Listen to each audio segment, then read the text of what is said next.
Ketika kalian mau membaca jurnal atau membaca sebuah blog, penelitian tentang sosial media mengatakan bahwa hoax lebih cepat tersebarnya di kaum orang tua daripada di kaum muda. 6 kali lebih cepat tersebar di kaum tua daripada di kaum muda. Hoax itu. Kita itu berada di era yang sama sebenarnya. Kita masuk di society yang sama, yaitu sosial media. Ketika kaum tua, ketika orang tua tidak mau merendahkan dirinya untuk belajar di kaum muda, ya, hoax akan terus tersebar lebih cepat karena dia tidak mau merendahkan diri untuk belajar di kaum muda. Kenapa? Di masa muda orang tua sekarang itu tidak dihadapkan dengan sosial media seperti ini. Tapi sedangkan kita sejak kecil ini sekarang sudah dihadapkan dengan sosial media seperti ini. Dan mereka mau belajar dari kaum-kaum yang pandai berliterasi dalam digital atau dalam menghadapi sosial media seperti ini. Informasi lah. Ketika sosial media dikendalikan oleh orang yang benar, maka berita akan menjadi benar pula ketika disampaikan atau disebarluaskan. Namun, ketika sosial media dikendalikan oleh orang yang tidak benar atau orang yang ingin mencari sesuatu atau alias menyebarkan suatu hal yang hoax, maka yang tersebar akan hoax juga, akan suatu hal yang tidak baik juga. Dan di sini letak titik inti dari permasalahan. Ketika kaum muda, dia mau belajar sesuai apa yang telah dihadapi sekarang.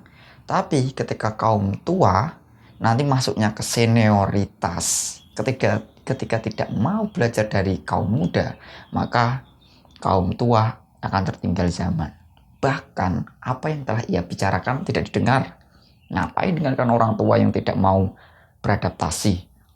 Ketika seseorang mau beradaptasi, pasti dia akan bisa mengikuti perkembangan yang ada. Ketika dia mau beradaptasi, pasti mereka mengikuti suatu perkembangan yang ada. Karena perubahan dunia 20 tahun ini sangat luar biasa sekali.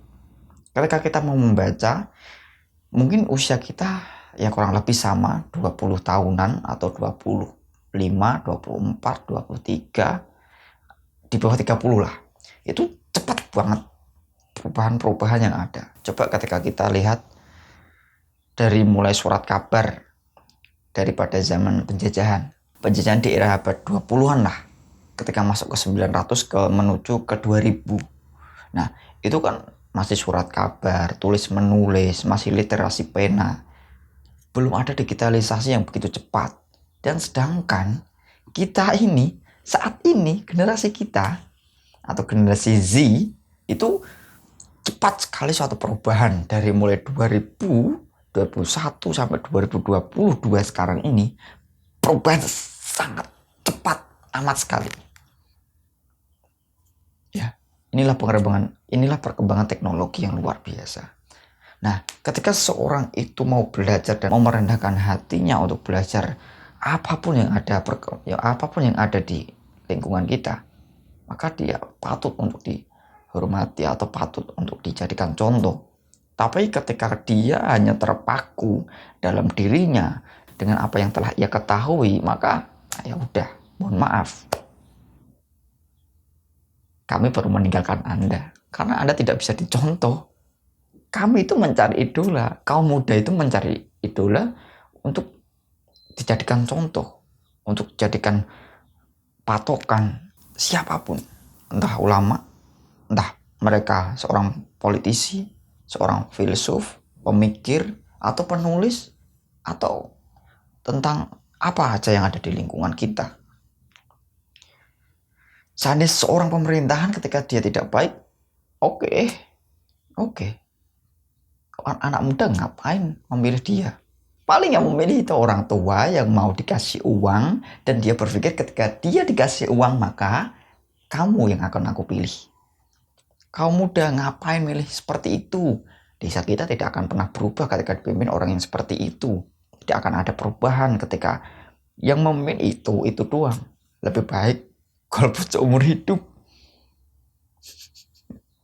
Tapi di saat itu juga seseorang akan mengatakan bahwa orang tua itu lebih banyak pengalamannya. Oke, lebih banyak pengalamannya.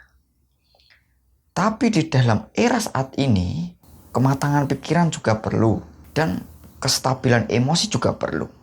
Tetapi ketika orang tua tidak mau belajar tentang banyak hal yang ada di sekitar kita, terutama tentang teknologi atau informasi yang ada di sekitar, maka kaum muda ini juga ingin mencari seseorang yang bisa, yang mau membimbing dan mau mensupportnya. Tapi ketika orang tua mengatakan, ya udah kamu aja lah, aku di sini aja. Ya udahlah, kamu aja yang pelajari, kan saya sudah tua. Ini tidak patut dicontoh. Saya akan tinggalkan orang seperti itu. Karena belajar itu thalabul ilmi minal mati ilal hati. Mencari ilmu itu dari buayan ibu sampai ke liang lahat. Bukan hanya tentang ketika kamu masih muda. Lalu setelah tua, ngapain? Rebahan. Emang kamu udah pinter? Emang kamu udah alim seperti para ulama mengarang kitab? Enggak kan? Makanya aja belajar. Nulis, tangannya digunakan. Kaku ya rapopo apik malah. Itulah yang seharusnya orang tua lakukan.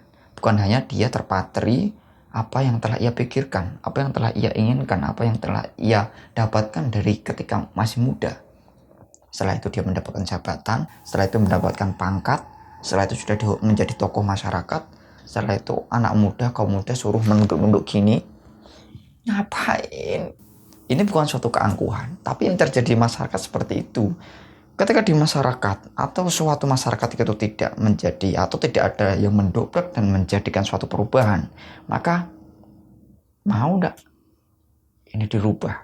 Kalau seandainya kita belajar pada kaum muda, siapa yang menarik-narik Soekarno untuk harus membacakan proklamasi? Siapa yang menghancurkan Konstantinopel? Cinta tentang ilmu, siapa kaum muda yang pertama kali mengikuti Rasulullah? Ali bin Abi Thalib.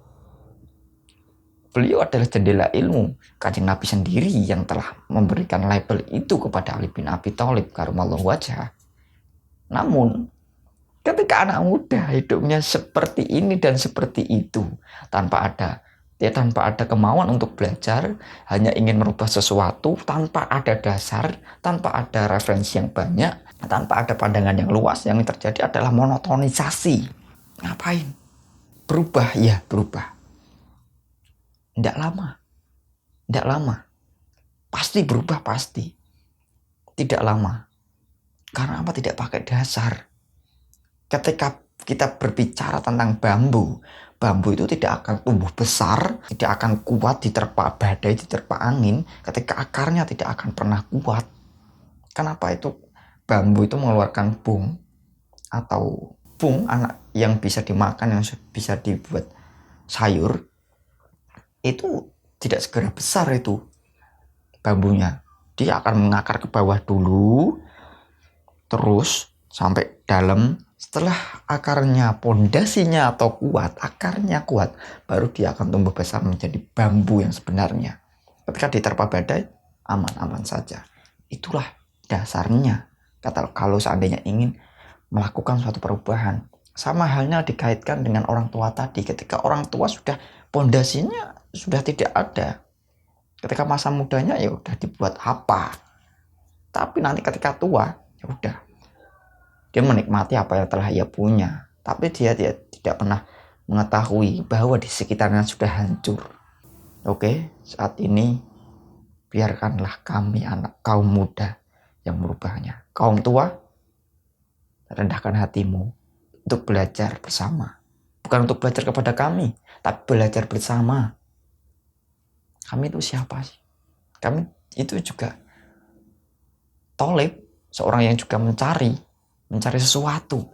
Kita kan belum mati. Semua orang yang belum mati itu masih mencari kesejatian hidupnya. Mungkin begitu saja. Semoga apa yang telah saya sampaikan paham dan bisa dimengerti apa yang telah kalian dengarkan. Rendahkan hatimu agar dirimu tinggi seperti langit. Dan jika kamu merasa dirimu tinggi seperti langit, maka kamu akan berada di bawah. Terima kasih. And bye.